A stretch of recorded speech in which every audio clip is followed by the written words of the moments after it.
జలియన్వాలాబాగ్ కథ 1919 ఏప్రిల్ 13. పరిస్థితి ఏంటి? ఆ సమయంలో భారత్పై బ్రిటిష్ పాలన కొనసాగుతోంది. బ్రిటిష్ ప్రభుత్వం రోలాట్ చట్టం రోలట్ యాక్ట్ అమలు చేసింది. ఈ చట్టం ప్రకారం ఎవరైనా ప్రభుత్వానికి వ్యతిరేకంగా మాట్లాడినా, సమావేశం పెట్టినా విచారణ లేకుండా అరెస్ట్ చేసి జైలులో పెట్టొచ్చు.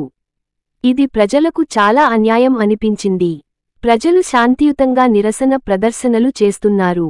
ఏమి జరిగింది? 1919 ఏప్రిల్ 13న ఆ రోజు వైశాఖి పండుగ. పంజాబ్లోని అమృత్సర్ నగరంలో చాలా మంది రైతులు, కార్మికులు, మహిళలు, పిల్లలు ఉత్సవాల కోసం వచ్చారు.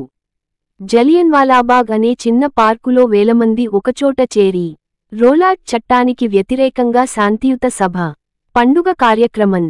జనరల్ డయ్యర్ చర్య. ఆ సమయంలో అమృత్సర్లోని British officer general Reginald Dyer. ఆయనకు తెలిసింది జలియన్వాలాబాగ్లో పెద్ద గుంపు ఉంది అని. డయ్యర్ సైనికులతో అక్కడికి చేరి ఎటువంటి హెచ్చరిక ఇవ్వకుండా పార్క్కి కేవలం ఒకే ఒక తలుపు, అది కూడా సైనికులతో మూసి ప్రజలపై నేరుగా కాల్పులు ప్రారంభించాడు. దారుణం ఎంత?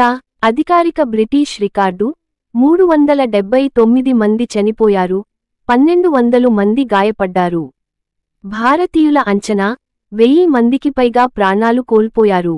చాలా మంది పార్క్లోని బావిలో దూకి ప్రాణాలు రక్షించుకోవాలని ప్రయత్నించారు, కానీ అక్కడే మరణించారు.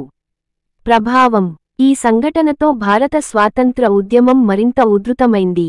మహాత్మా గాంధీ అసహకార ఉద్యమం ప్రారంభించారు. రవీంద్రనాథ్ ఠాగోర్ బ్రిటిష్ ప్రభుత్వం ఇచ్చిన సర్ బిరుదు తిరస్కరించారు. జనరల్ డయ్యర్పై భారతదేశంలో విపరీతమైన ఆగ్రహం.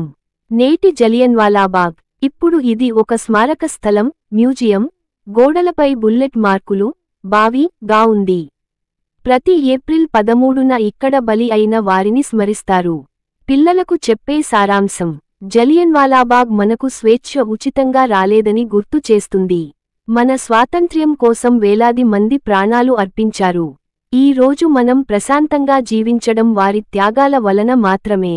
ఈ వీడియో మీకు నచ్చినట్లయితే లైక్ చేసి షేర్ చేసి సబ్స్క్రైబ్ చేసుకోగలరు. జై శ్రీరామ్.